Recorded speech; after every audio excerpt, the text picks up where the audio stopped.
دیکھیے معاشرے کے اندر جو رخنے پیدا ہو جاتے ہیں، جو خرابیاں پیدا ہوتی ہیں، ان کے دو بڑے بڑے اسباب کو یہاں پر واضح کیا گیا ہے۔ ایک افواہوں پر عمل کرنا، افواہ پھیل گئی، بغیر اس کی تحقیق کیے کوئی اقدام کر دیا، کسی نے آ کر اڑا دیا کہ فلاں قبیلہ جو ہے اس کا لشکر آ رہا ہے حملے کے لیے۔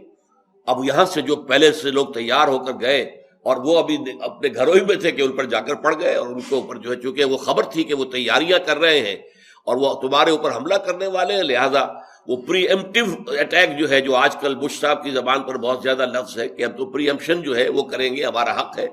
تو وہ پری ایمپٹیو اٹیک کر دیا گیا۔ بعد میں معلوم ہوا کہ وہ تو خبر ہی غلط تھی، تو ظاہر بات ہے کہ اس پر یقیناً جو ہے وہ پشیمانی ہوئی کہ ہم نے ایک ایسا اقدام کیا کہ جو ایک غلط خبر پر مبنی تھا۔ اور اس کو یوں سمجھیے کہ اس معاشرے میں اس کے امکانات بہت تھے۔ جو لوگ ایمان لے آئے تھے اور جن میں ابھی ایمان پورے طور پر راسخ نہیں ہوا تھا، ان میں سے وہ لوگ بھی تو تھے نا جن کی پرانی قبائلی دشمنیاں تھیں۔ اب ایک شخص کا خیال ہے کہ میں اپنے اس دشمن قبیلے سے کوئی جو ہے انتقام لینے کی صورت پیدا کروں،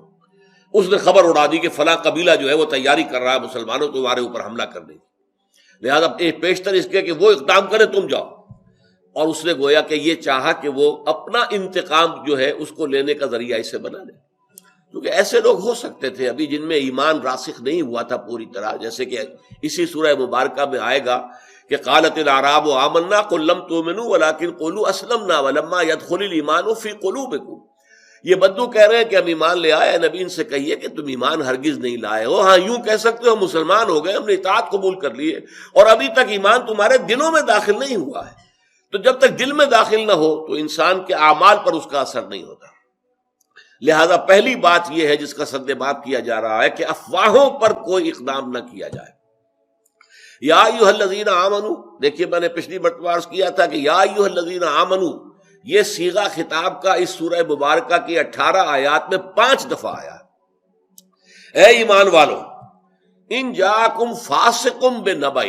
اگر آئے تمہارے پاس کوئی فاسق، یعنی اگر تو کوئی متقی، بہت محتاط، راسخ الایمان، راسخ العقیدہ مسلمان خبر لے کر آئے تو اس پر تحقیق کی ضرورت نہیں ہے، لیکن یہ دیکھو خبر لانے والا کون ہے، اور وہ اگر پوری طریقے سے قابل اعتماد نہیں ہے، فاسق و فاجر ہے، پوری طرح ابھی ایمان اس کے دل میں داخل نہیں ہوا ہے جو اس کے اعمال سے ظاہر ہو جاتا ہے۔ ان جاءکم فاسق بنبأ، اگر ابو بکر صدیق کو خبر لائیں گے تو اس پر کوئی تحقیق نہیں کی جائے گی، اس لیے کہ وہ تو الصدیق ہے، اس کے بارے میں کسی جھوٹ کا، کسی غلط بیانی کا کوئی امکان ہی نہیں۔ لیکن ان جاءکم فاسق بنبأ،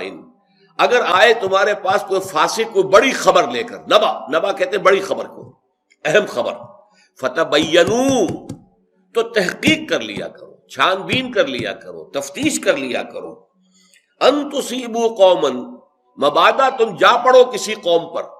کسی قبیلے پر، کسی لوگوں کے اوپر جا کر حملہ کر دو، حملہ آور ہو جاؤ، بے جہالت، لا علمی میں، تمہیں صحیح بات معلوم نہیں تھی، تمہیں غلط فہمی کے اندر مبتلا کر دیا گیا،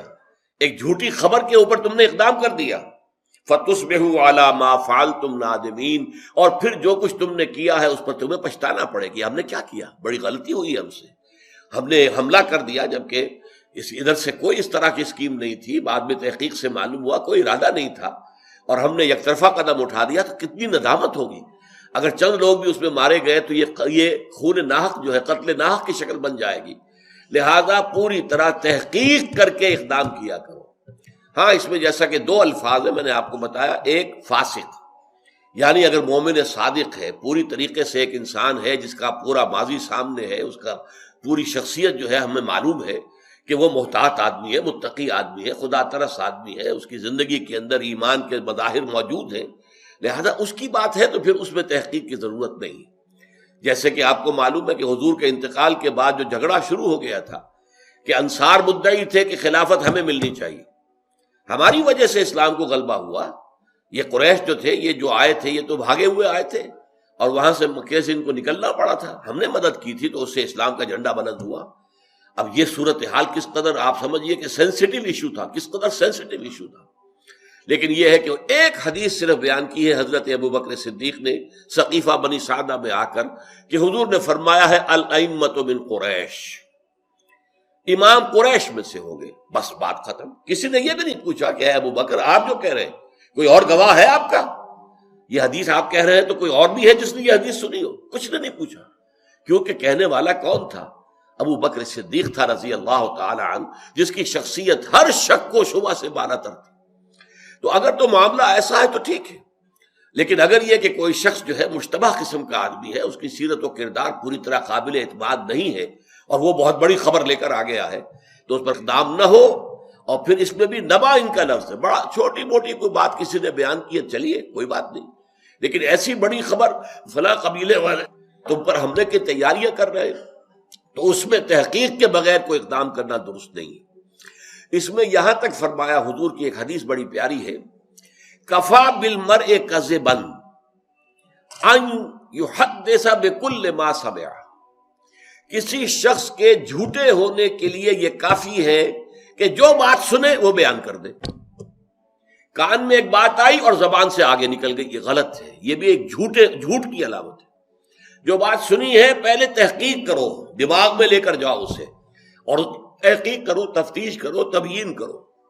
اگر وہ بات صحیح ہو تو تمہاری زبان سے نکلنی چاہیے، ورنہ اگر وہ بات جھوٹی تھی تو اس جھوٹ کے پھیلانے میں تم بھی شریک ہو گئے۔ جھوٹ جو ہے وہ مزید آگے جا رہا ہے تمہارے ذریعے سے، لہذا یہ بھی ایک قسم کا جھوٹ ہے، حالانکہ آپ نے جھوٹ بولنے کا ارادہ نہیں کیا ہے، آپ کی نیت جھوٹ بولنے کی نہیں ہے۔ بھئی میں نے یہ سنا ہے، بھئی یہ سنا ہے، اور اسی بنیاد کے اوپر آگے آپ بیان کر رہے ہیں، تو اس سے تو ظاہر بات ہے کہ اگر وہ جھوٹی ہے خبر تو گویا آپ ذریعہ بن رہے ہیں اس کے آگے پھیلانے کا۔ لہذا اس کے اوپر یہاں تک اس کو یعنی روکنے کے لیے انداز یہ اختیار کیا گیا کہ یہ بھی جھوٹ ہے۔ کفا بالمرء کذبا، کسی شخص کے جھوٹے ہونے کے لیے یہ بات کفایت کرتی ہے، ان یحدث بکل ما سمع،